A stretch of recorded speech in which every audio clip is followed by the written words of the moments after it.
Hello everyone, welcome back to the channel. In this video I will tell you everything you need to know about Keener Blades. Keener Blades has a coalition technology. It is a pretty big tree, just like your own technology tree, and basically it's the same as Alliance technology, but you can donate a bit more often and you use another special currency. Of course, you have these skills that increase your tech tokens earned, and they're quite good at the start of your zone opening. You kind of want to have them maxed. Um, but although, like here, this is an infinite amount of increase, but this one, public good, it has a maximum, so 1500 a day. So yeah, you don't really need that to upgrade that to a very high level. As long as everyone reaches the 1500 limit every day, you can have any percentage increase, but it doesn't help. Then you get the attack, which is a generic attack for, well, your field marches. And then you get coalition member elite points, and they are for your elite units. And I will go over that in a second, because this is what you need to decide which elite unit am I going to choose. I already chose two. You can get 5 points, and there are 4 units, so you can technically get all of them, but you can upgrade only one of them in that case.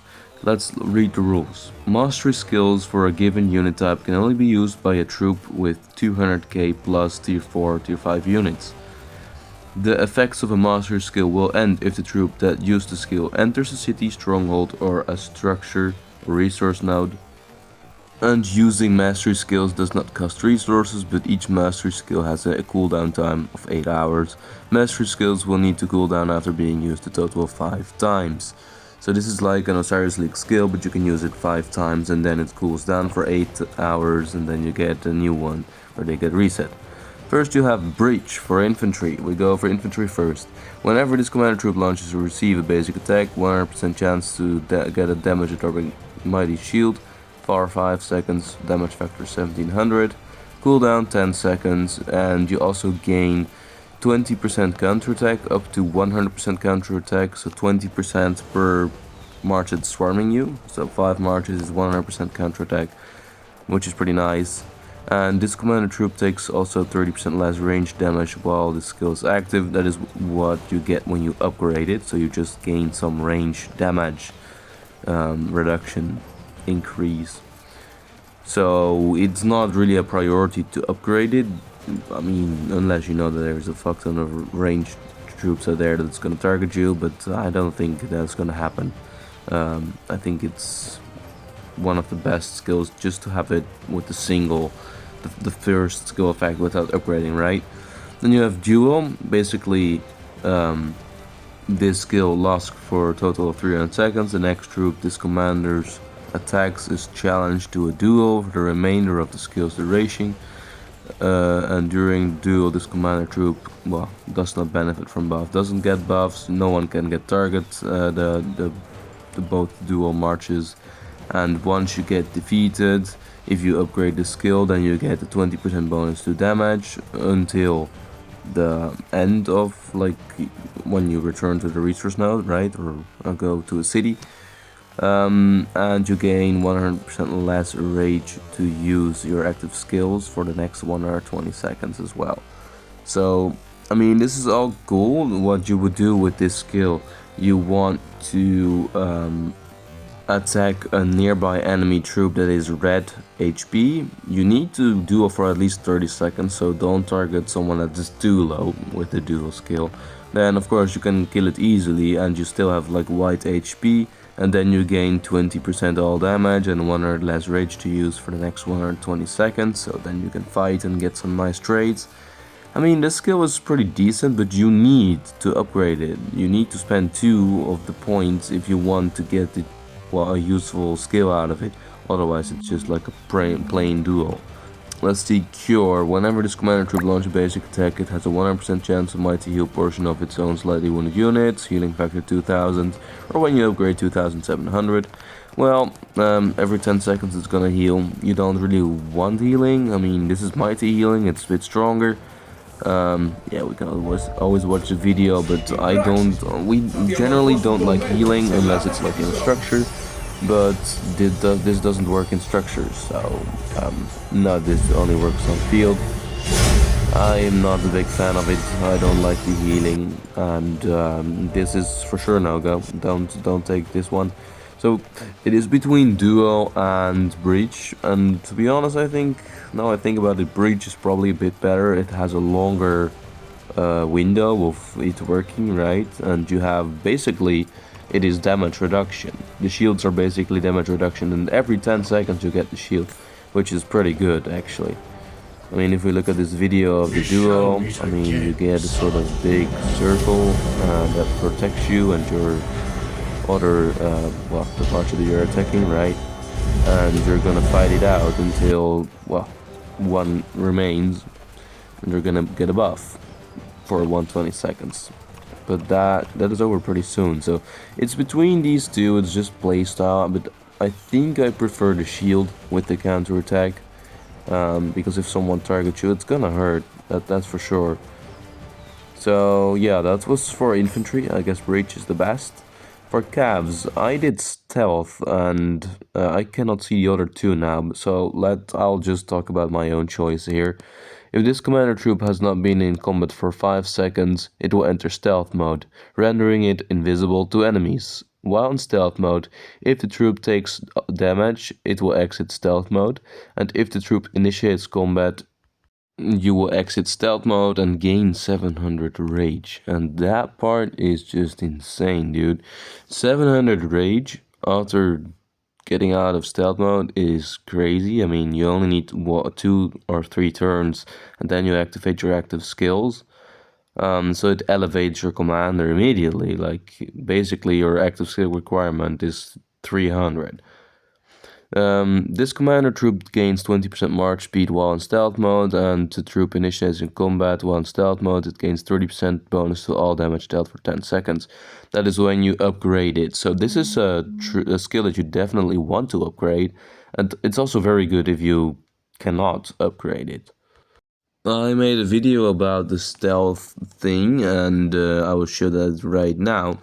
I mean, you can also do, like, if you have 2 Cav marches, which my Ethel is a Cav march and this Nevsky is also a Cav march, you can have both of them invisible at the same time, and they have the same cooldown, so you still have only 5, so on average 2.5 use per march, so you gotta be careful here. And as you can see, both marches are invisible, and let's confirm that by attacking the barb and see if we get 700 rage on both. Let's go. Boom, boom, and active skills. You see how fast it is? And what we can do with this stealth mode, which is why it's so OP, and this works for 5 whole minutes, you can go out and reset, and boom, you see 3, 2, 1, and then you are in stealth mode again. So what you can do, what I don't recommend if you're leadership, if you want them to hate you, is you can go in and out stealth mode and cheeseburger your enemy, because they won't be able to see you, they won't be able to target you. So you go in and out, in and out, in and out, and every time you get out, after a couple seconds you can turn invisible again. You get the 700 rage and the all damage bonus, which is just madness. You can cheeseburger with this, and this might perhaps also work on flags. The reason why I think this skill is the best one is because if you can actually attack flags or structures with it, you can cheeseburger them down. You can literally cheeseburger a flag, which is insane. You could just get the 700 rage and boom, target it before. Yeah, okay, you take some white numbers, but of course your skill damage is going to be way better. You get the 20% all damage as well. It's just crazy. And the march speed. So I think this skill is so good because as an alliance you can have like 100 marches invisible, and you can let a rally run at the flag, a cav rally. You have invisible reinforcements somewhere that cannot be attacked, and then yeah, you can reinforce from a distance. You can have the big whale swarmers swarming out of nowhere, like 10 marches swarming out of nowhere. It's just insane, honestly. The other cav skills are Brandish, which, well, it says whenever you launch a basic attack, you have a 100% chance to deal direct extra damage to a target, damage factor 2000 or 2700 when you upgrade it.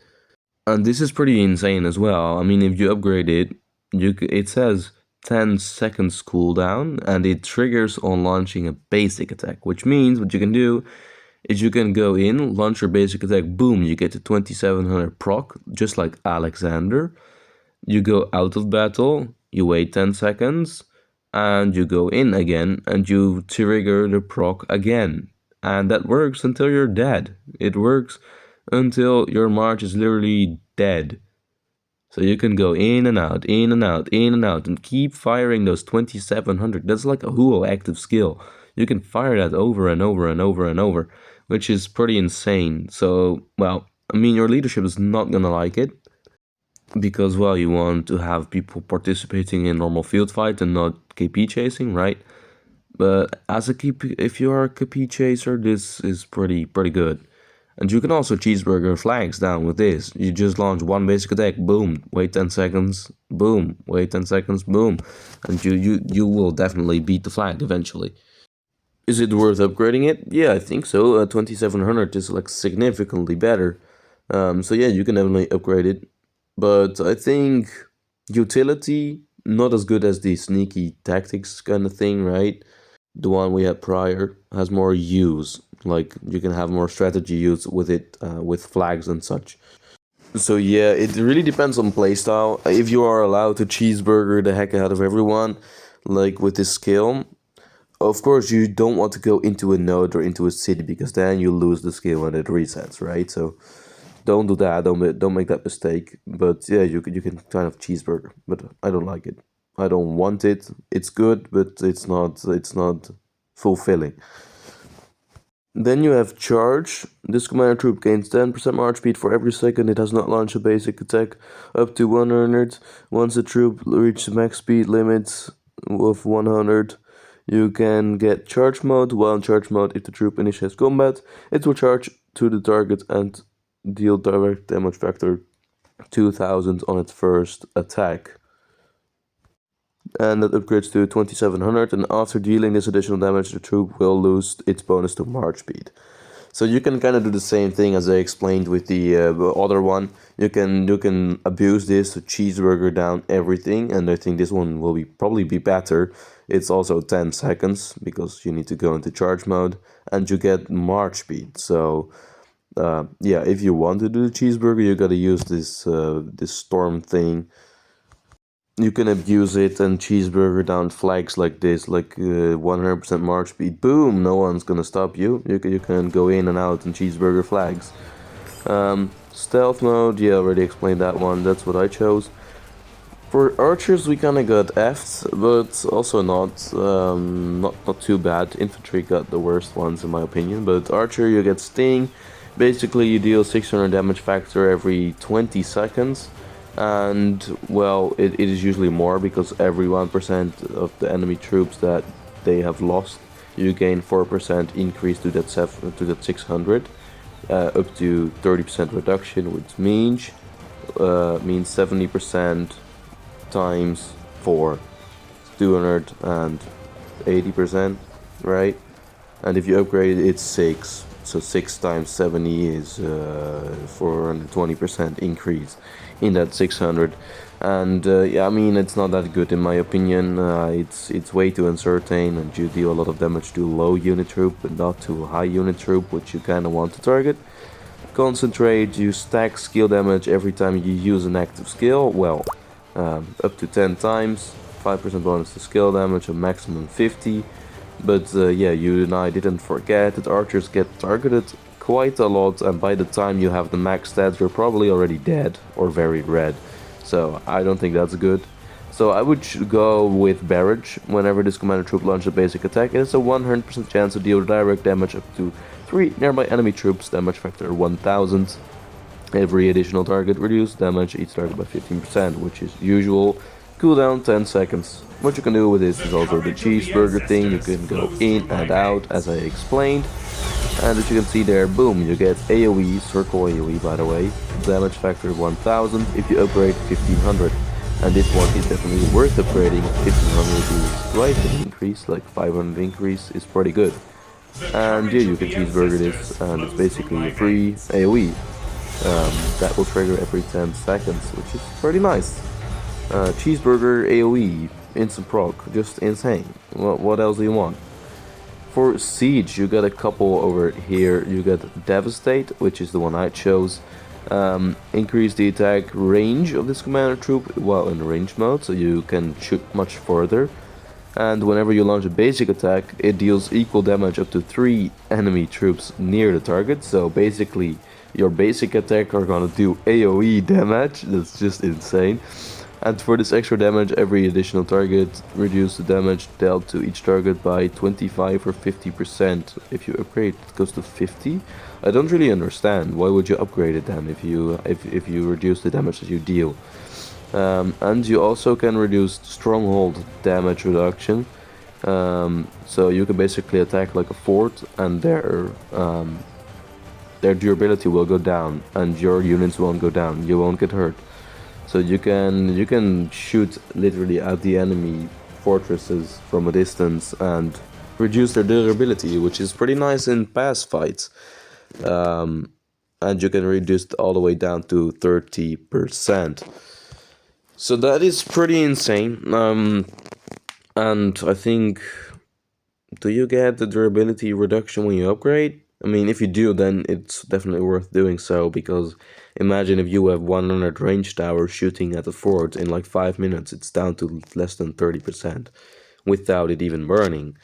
The other one is Shift. For Siege. If this commander troop is not moving, it can launch a range basic attack without having to switch to range mode, which is kind of OP. You don't have to wait the 10 or 8 seconds to go into range mode, and you can just go in and out whenever you want, basically. If you upgrade, it says if the commander's, well, same thing, and you gain 20% march speed while the skill is active. It's not a big priority to upgrade, but yeah, I mean, it depends on playstyle, but I prefer the first one. Deals basically more damage and more range. Whenever this commander troop launches a basic attack, it has a 100% chance to deal extra range direct damage to a target, damage factor 1500 or 2200 when you're upgrading. That is pretty insane. So every 10 seconds you're going to deal 2200 range damage to a random target. That's pretty good. But if we start calculating, if we have the first skill, you deal like a basic range attack is 200 damage factor, right? And it deals every time 600, because 3 times 600, but with a reduction, right? So 25% reduction or anything. So you'll be like close to 450 times 10 seconds. You'll easily get way more value out of the first active skill, or the first skill on this list, which is why I chose that skill. And it also has more utility when trying to get rid of enemy fortresses, right? For the rest of the tree, I'd say the damage versus cities and strongholds is pretty important, 20%, and Valiant Stand as well. It's 20% more damage that your garrisons are gonna deal. Crystal production is kind of nice, but I mean, it's just for Alliance, right? Donation cooldown, I mean, it's cool, 50% cooldown reduction. You see the cooldown here, 15 minutes for a cooldown. But basically, if you're online once every 4 hours, you don't even need the cooldown. You don't need even the buff, right? Because you don't have the 20 hits, just like your alliance. If you're in your main alliance donating to tech, it barely reaches 20 out of 20 because you donate every single time. So it's not a big priority. You can also not upgrade it. This damage dealt by garrisons is pretty important, for sure in your zone 4 or 5 opening, because you have a lot of contact points, so you need both of those skills maxed. Hospital capacity is not important at all. Donation chances, well, as I already mentioned, if you just do your donations pretty much every single 4 or 5 hours, you're not gonna really need these donation chance increase. It's cool, but it's only if you go AFK for a longer amount of time that you get profit out of it. Defensive formation is for the field, 10% defense. I mean, it's pretty expensive to get that, and mostly for field, right?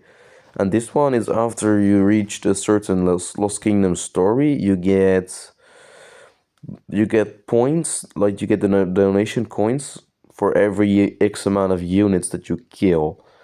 So this is very good if you use it in like the zone 4 or zone 5 opening, right? Then you want it definitely. It will help your alliance evolve your tech even faster.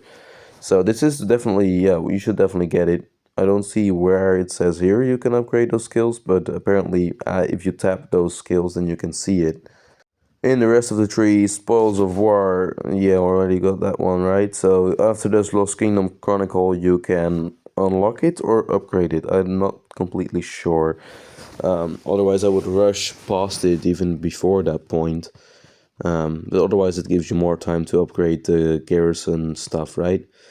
Here you get Weapon Whiz. It gives you more mastery points. You get 2 of them here. 1 and 1 is 2.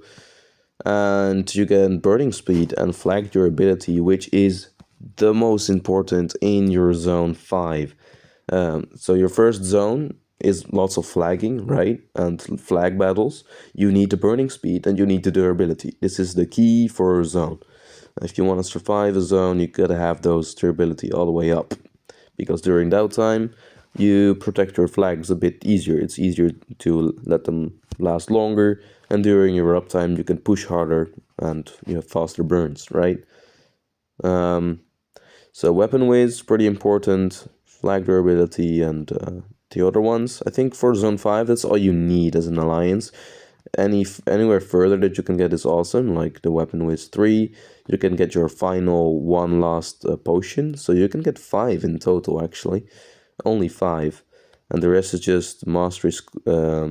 At the end, you have in Kingsland, you have mastery cooldown reduction, and you get some march speed here, and infantry, and every type of attack and defense. I mean, it's cool, but you will reach that only in Kingsland probably, or maybe past 7 or late passes into this KVK. So for the first zone, you really want to unlock as most weapon whiz tags as you can, and get the flag durability, flag burning, and the garrison all damage, and the rally damage to rallied thing. I don't know what that one was. I explained it prior. So for the units, I explained all of that already. You get to have, in my opinion, Devastate is the best. For Cavs, it's going to be Sneaky Tactics. For Archers, it's going to be the AoE one, the AoE basic attack trigger. And for Infantry, I'd say the counterattack one. But the duo one comes close, so it's whatever you favor in your opinion. Stealth is pretty good for Cavs. I really like this one. You can also do the charge one to cheeseburger the heck out of everything, but I think this has more utility. Barrage for archers, yeah, I already explained that. So that is it in terms of the skills and coalition tree. One final thing for people to understand, or for R5 to understand, you have not just like normal occupation of the circles, but you have arenas now. So they have a little shorter protection time, and every time you go into the other phase, I think, then you can actually upgrade the level of that structure. So it is even more important to capture it at least once, because then you get level 1 buff, which is march speed routed and damage to rally garrisons in this case, which is not, I mean, it's good for rally lead, right? So yeah, okay, it says connection phase will last for 6 hours, protection phase 12 hours. You can attack arenas during protection. Okay, not during protection phase. Okay, so you can increase. Okay, so every X amount of hours or maybe days, you can increase the arena's level, and up to level 5, you get a very, very good buff. Oh, I guess the time behind it, that's how long you need to occupy the structure for the buffs. So 50 hours, and then you get the maximum buffs. You can even lose the structure, but you still get the buff, which is pretty nice. It forms you a reason that you should get all of those at least once, right? Here it says all damage, and it stacks all the way up to 2% all damage and 10% rallied army attack. And we have some more arenas, I think. Where does it say? Yeah, I think the hours are what is next to it. Time should be the hours that you need to occupy it. So the other circle here has action point recovery and counterattack damage reduction. Those are pretty good. Like after Kingsland, you can chain a bit more and recover a bit faster. That's a luxury. And then I think here is one other one as well. You have the Arena of Vitality, Healing Speed, and Hospital Capacity. So yeah, you definitely need that one before Kingsland. You need it maxed because it makes it way cheaper to heal your units. 20%, that's quite nice. And the rest is just plain buffs in this map. So that was it for today. That was the guide for today. I know it was quite long. If you managed to make it to the end, thank you. I want to thank you for watching all the way here. If you learned something new, please leave that like up and subscribe. And I'll see you in the next one. Join Discord in the comments. Bye.